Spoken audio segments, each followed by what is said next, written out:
Buenas noches, vamos a esperar un minutito a que se unan unos cuantos compañeros más y vamos a comenzar con la clase que ya es ya más del área práctica, ¿no? Ya no tiene mucha teoría, sino vamos a ver el, cómo trabaja el abogado dentro de las instituciones bancarias o dentro de las entidades de intermediación financiera, ¿no? Pero, como les digo, vamos a esperar un minutito más para que se nos unan los otros compañeros y podamos avanzar, que esto ya es de interés, ¿no? Para la práctica profesional. Y existen tres sectores en los que podemos trabajar, los abogados dentro de las entidades de intermediación financiera, y vamos a ver cuáles son estos sectores, ¿no? Y cómo es que un abogado se desenvuelve en cada uno de ellos. Por lo pronto, no se olviden poner, como siempre, su nombre ahí en el chat para la asistencia, ¿no? En estas últimas clases. Eh, bueno, entonces,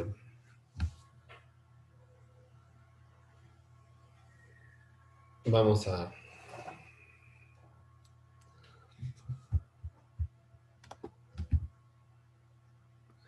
vamos a dar inicio de una vez, ¿no? Como les decía, eh, no es que en una entidad de intermediación financiera solamente trabajen economistas o eh, profesionales de ramas afines, ¿verdad? Contadores y ingenieros comerciales, ¿no?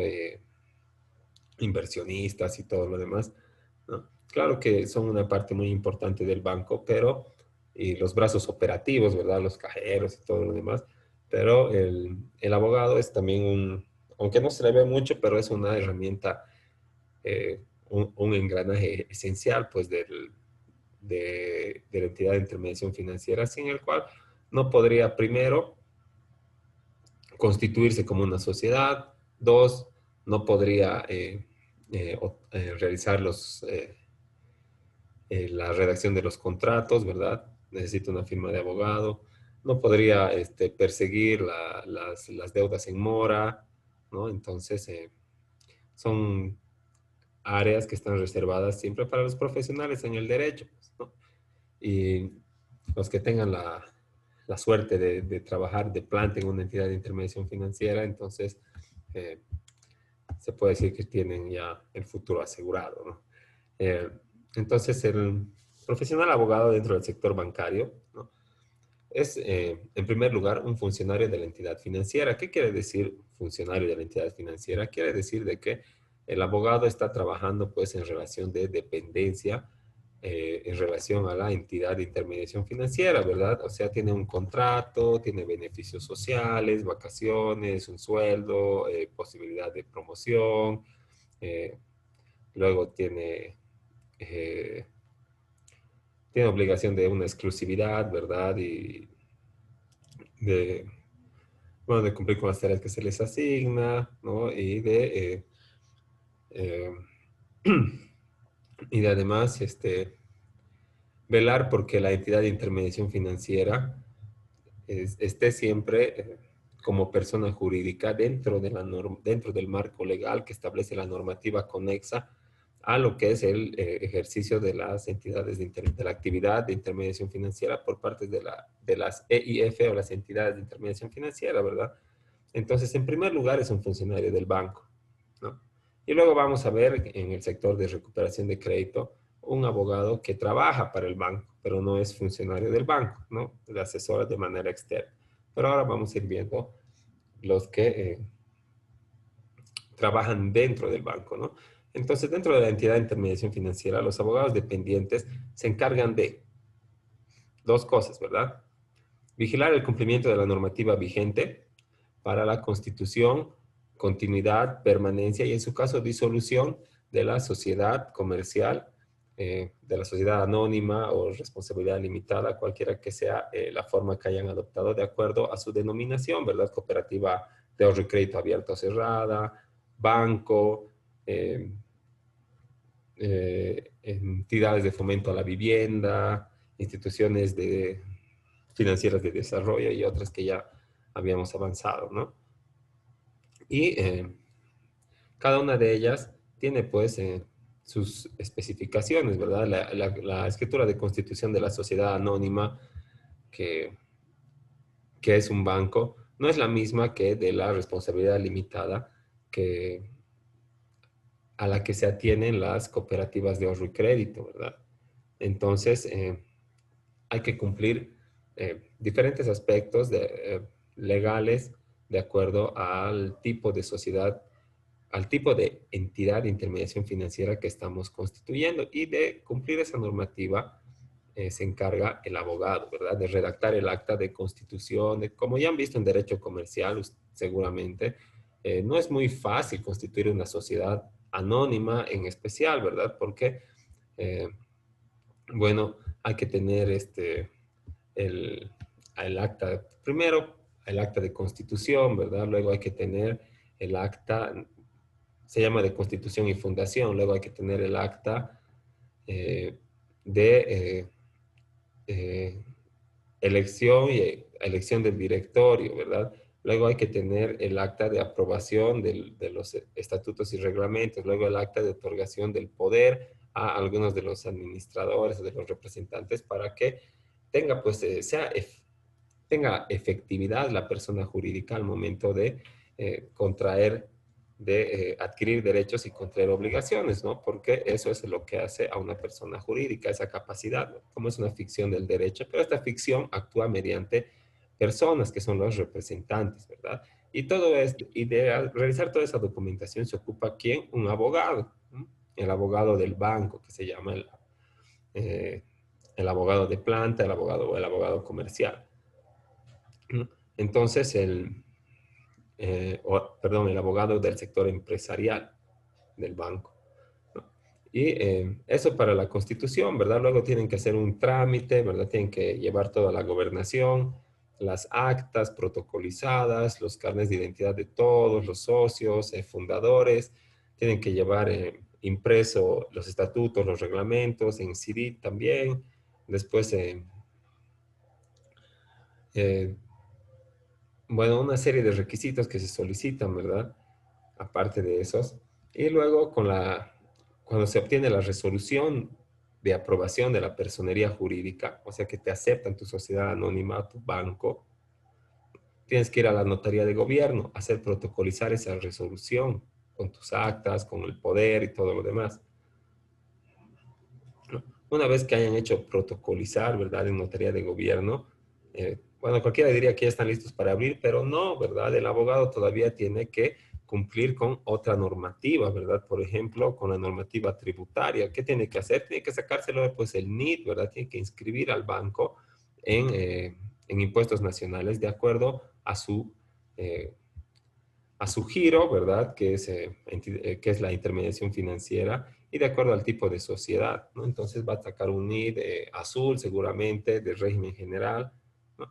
Por los servicios que se prestan. Ahora, luego ya habíamos visto un poquito la normativa empresarial, luego tiene que cumplir la normativa comercial, o sea, el código de comercio, ¿verdad? Luego la normativa civil en cuanto a los contratos, las obligaciones, las hipotecas y todo lo demás, ¿no? Y otra normativa conexa al ejercicio de las instituciones que participan dentro del sistema financiero. Entonces, esa ley es la 393, los decretos reglamentarios y la normativa administrativa que es conexa al funcionamiento de las entidades de intermediación financiera, vale decir, las resoluciones de directorio que emite la ASFI, que son de cumplimiento obligatorio de todas las entidades de intermediación financiera adscritas a esta entidad, ¿no? Entonces, el, el abogado tiene que velar por el correcto cumplimiento para el funcionamiento, primero, y establecimiento de la sociedad comercial, que es el banco, o la cooperativa de ahorro y crédito, o la IFB, la IDF, ¿no? Cualquiera de las que ya habríamos visto sus especificaciones, ¿no?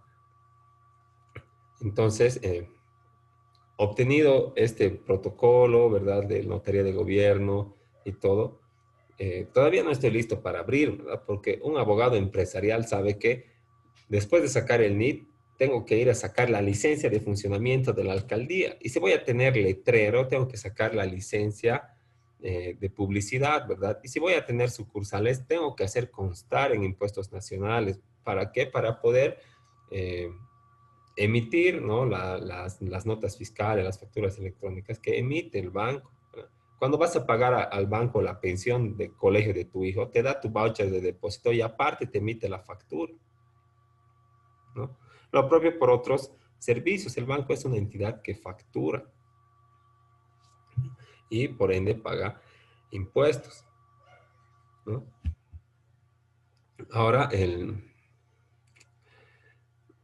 otro, el otro área que es importante dentro de la entidad de intermediación financiera para los abogados es pues el área crediticia, ¿no? Donde el abogado es un supervisor del proceso crediticio. Si bien el cliente del banco se acerca a un oficial de crédito, ¿verdad? Y este de manera preliminar le puede decir de que sí, que está bien, que le van a aprobar el crédito. Una vez que tenga armada la carpeta, tiene que pasarlo al sector legal, al asesor del banco, para que éste pueda, y no es el mismo que se encarga del sector comercial, porque una sola profesional abogado no va a poder hacer pues todo, ¿verdad? Los abogados que supervisan el proceso crediticio no es el mismo que se encarga de vigilar el cumplimiento de la normativa por parte eh, de la entidad para su ejercicio, constitución, permanencia y en su caso disolución, como habíamos dicho, ¿no? Entonces, este proceso crediticio pasa más, ¿no? Por un informe legal, ¿no? Más allá de lo que diga o no el oficial de crédito, le va a entregar la carpeta a los abogados del sector crediticio y ellos van a examinar las garantías, van a examinar el, la capacidad de pago, la recuperabilidad del crédito en caso de constituirse en mora y van a recomendar que se otorgue ¿no? o no el crédito mediante el informe de asesoría legal. Entonces, como pueden ver, es una parte muy importante el abogado, porque si el abogado no emitiría estos informes, no revisarían esta documentación, entonces el banco no tendría posibilidad o sería muy baja la posibilidad de recuperación de los créditos que vayan a caer en mora. ¿Qué es caer en mora? Es incumplir tus obligaciones, ¿verdad? Tenía que pagar el 19, el no pago y el 20 ya estoy en mora, ¿no? Entonces,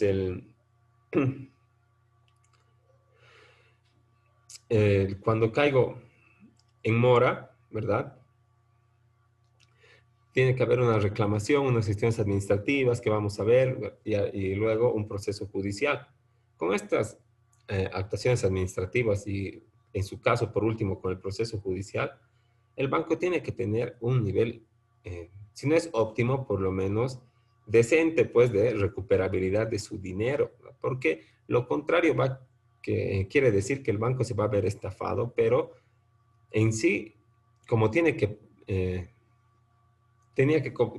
cobrar intereses de los préstamos y tiene que pagar a los depositantes, entonces el capital social del banco se va a ver disminuido. ¿Por qué?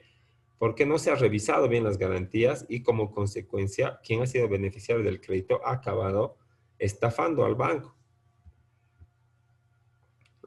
Y esa seguridad se la otorga a la entidad de intermediación financiera el abogado de planta que se encarga del proceso crediticio.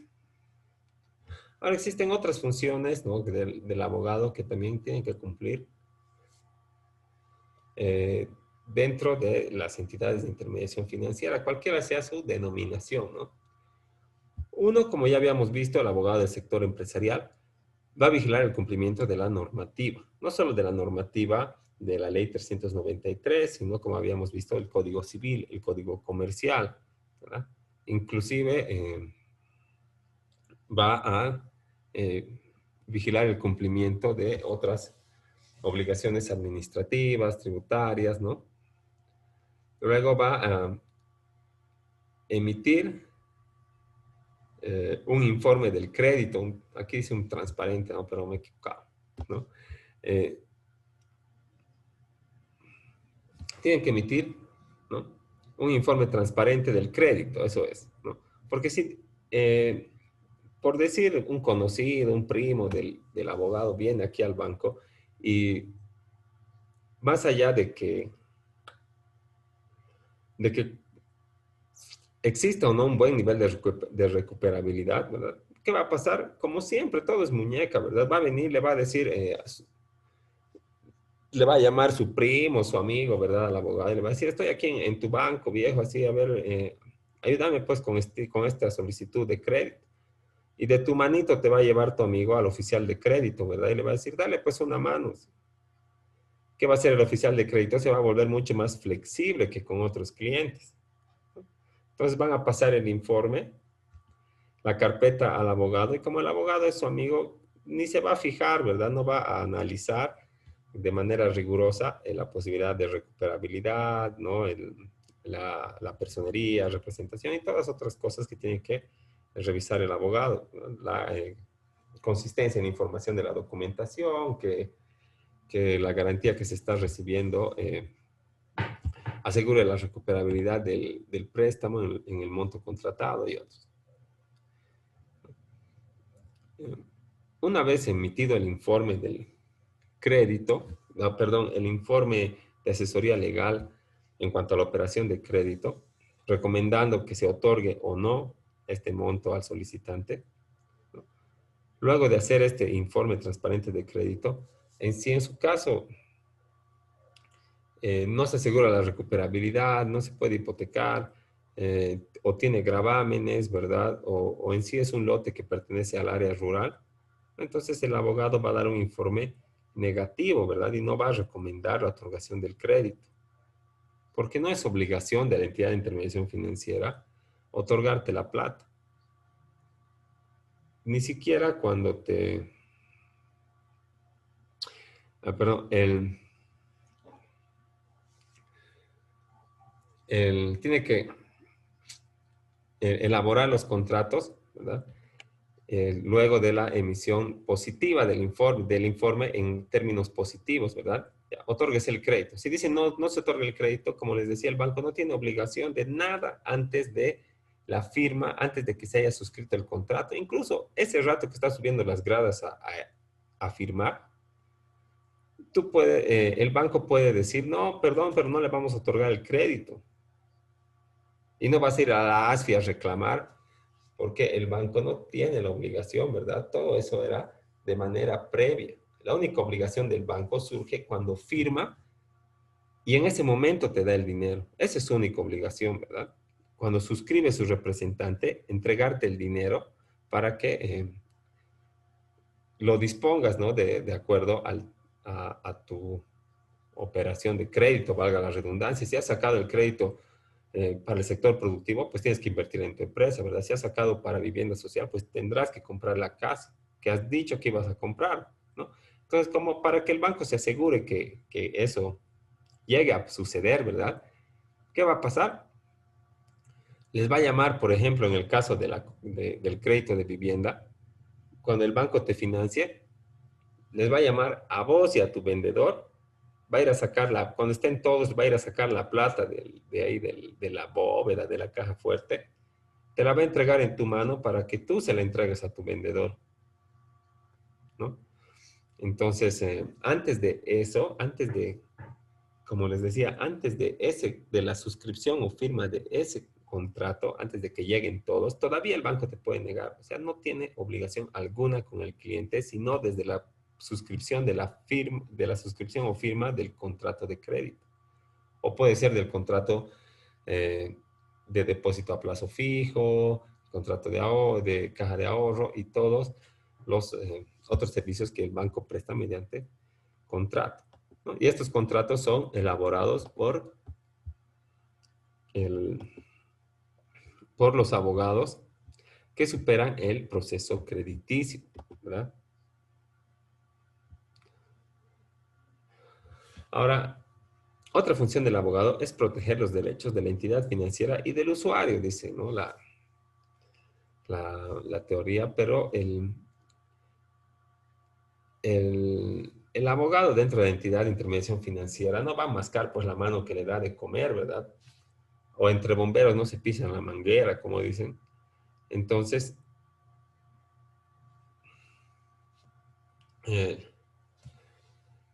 lo que va a suceder es que el abogado del banco está tirado siempre pues a proteger los derechos de la entidad de intermediación financiera que es su jefe y que le paga, dejando de lado de verdad los derechos del usuario, ¿no? Como por ejemplo uno va a querer hacer desglose de su propia documentación, ¿verdad? Ya está hipotecado, ¿qué más quieren?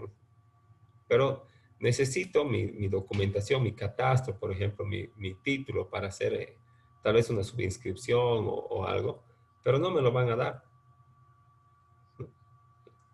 Pero si está realizada la hipoteca, ¿por qué no? Si la documentación es del cliente, es de propiedad del cliente, el banco es un custodio nada más, ¿no? Pero como pueden ver, el abogado dentro de la entidad de intermediación financiera, lo que más hace es proteger los derechos de la entidad, ¿no? Incluso cuando uno paga el crédito, tiene que ir a rogarse para que le entreguen la escritura de desgravamen.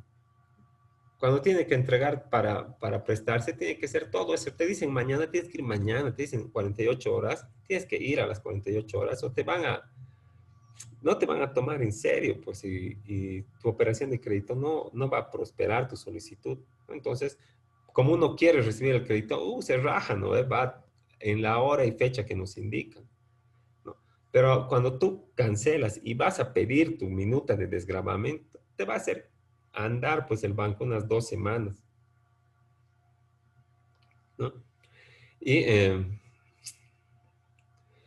entonces, no es muy real eso, ¿verdad? De que el abogado de planta del banco proteja los derechos del usuario, ¿no? Ya puede revisar los contratos, digamos, y decir, no, esta cláusula es muy exaccionaria o es ilegal, ¿verdad?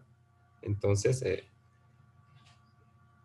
pero no es por pensando en el contribuyente, ¿verdad? Es pensando en que el banco cumpla la normativa. Ahora, otra tarea del abogado es gestionar los contratos y visualizar las opciones de riesgo. Una vez, cuando se visualizan las opciones de riesgo, es antes de la emisión del informe, ¿no? Entonces, ahí ya se ha visto la recuperabilidad, qué va a pasar si va a quedar en mora, si alcanza la garantía, si tiene hijos, cuánto es ingreso, ¿verdad? Si paga pensiones, si paga alquiler, a ver si contrato de alquiler o está en anticrético o es casa propia, ¿no? Entonces, tiene que visualizar esas opciones y una vez visualizadas y emitido el informe en términos positivos, que lo que tiene que hacer es gestionar los contratos, o sea, eh, armar la carpeta, ¿verdad? Y de acuerdo al tipo de crédito, empezar a realizar el contrato, que es masivo, ¿verdad? No lo va a realizar de cero, sino que va a sacar uno análogo de su base de datos y lo va a adecuar con tus nombres, con el monto y todo lo demás. Luego tiene que promover mediaciones para resolver disputas con los clientes o usuarios, ¿no?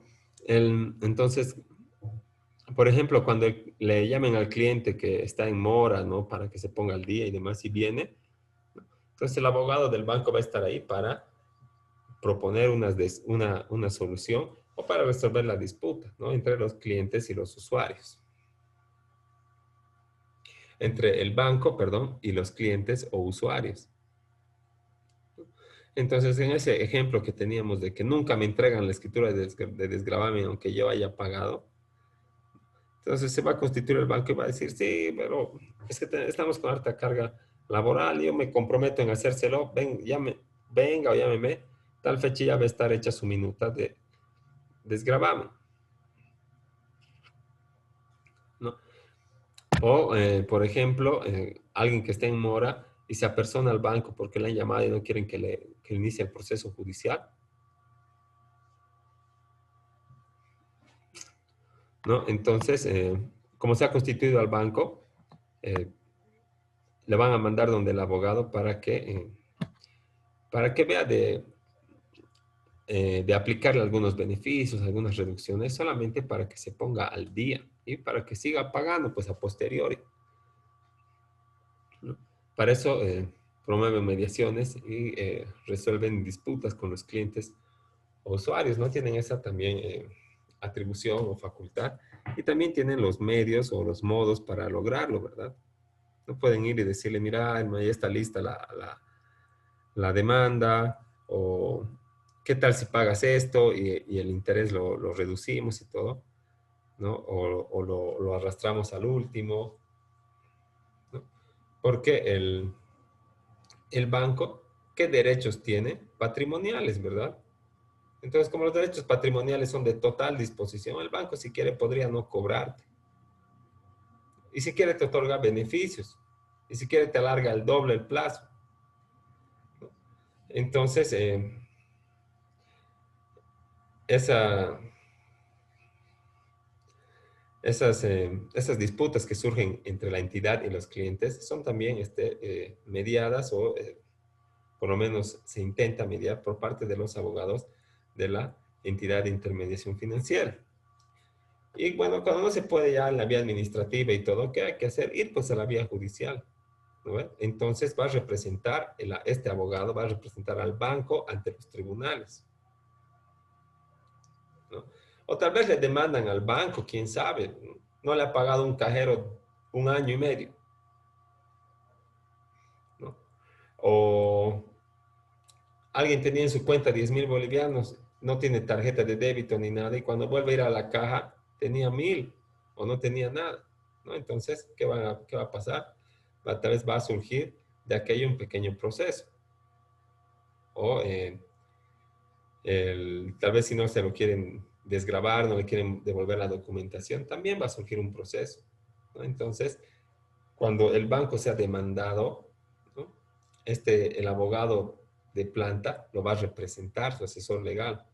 Pero cuando el banco demande para el cumplimiento de las obligaciones, lo que va a hacer es contratar a otras personas externas. Y ese se llama el abogado del sector comercial o de crédito.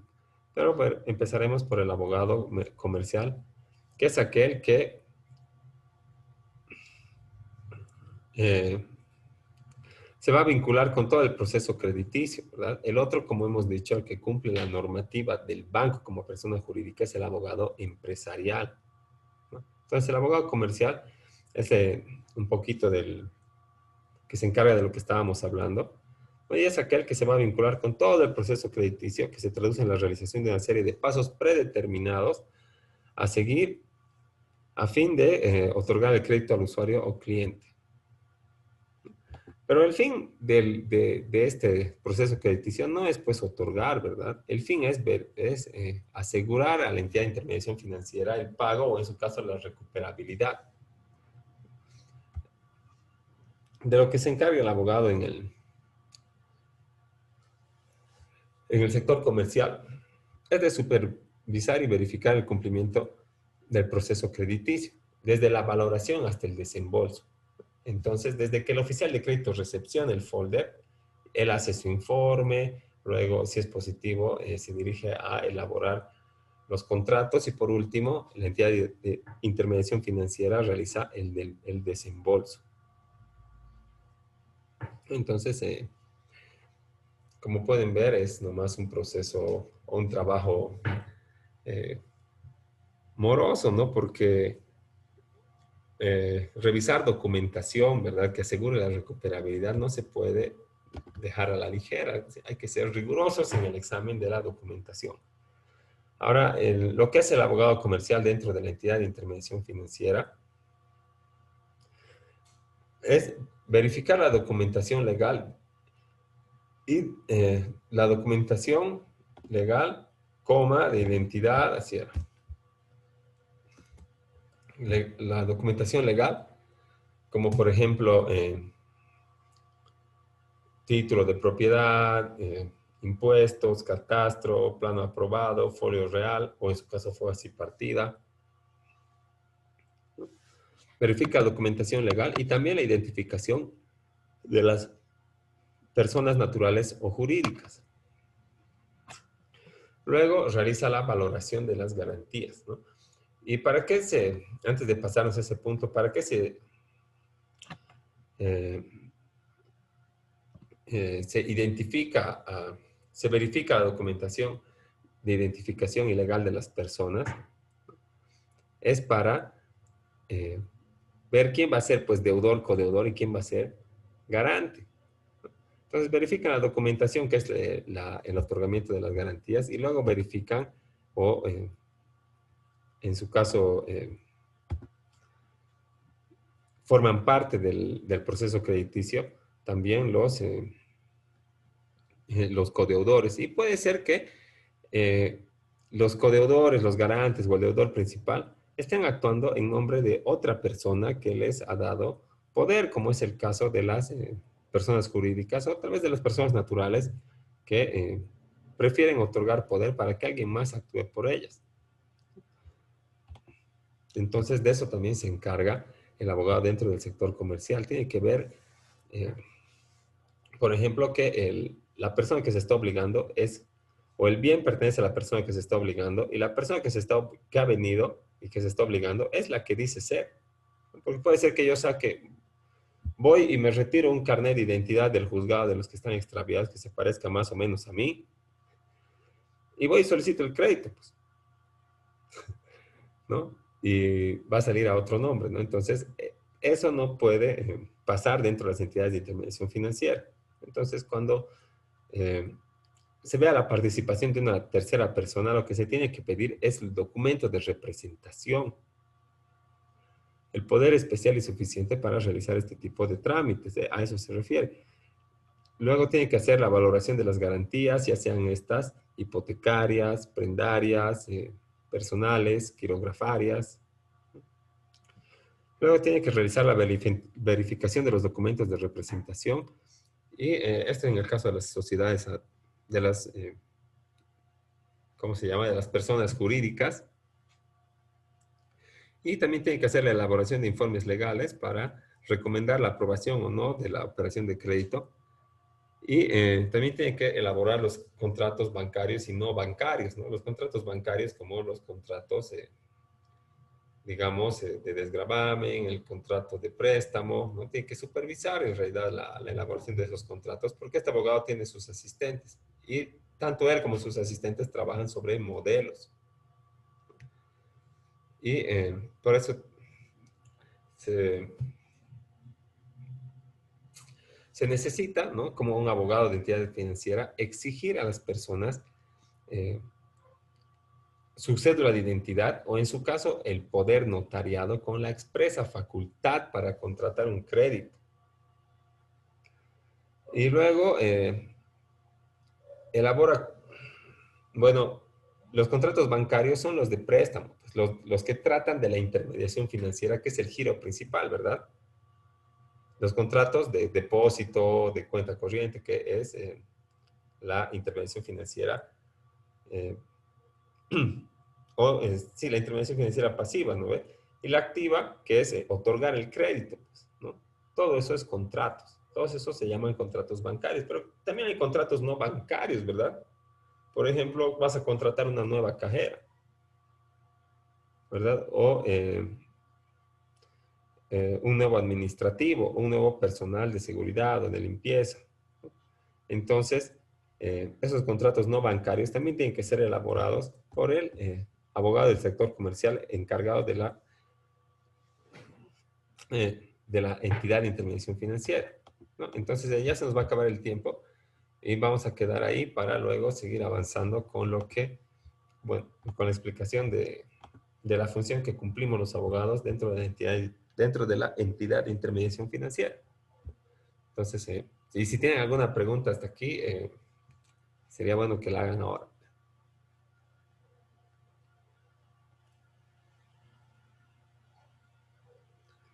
Y si no tienen ninguna pregunta y tal vez se ha entendido todo, o tal vez no se ha entendido nada, ¿no? Entonces vamos a quedar ahí y en 10 minutitos nos reconectamos para poder terminar la clase y absorber algunas dudas también.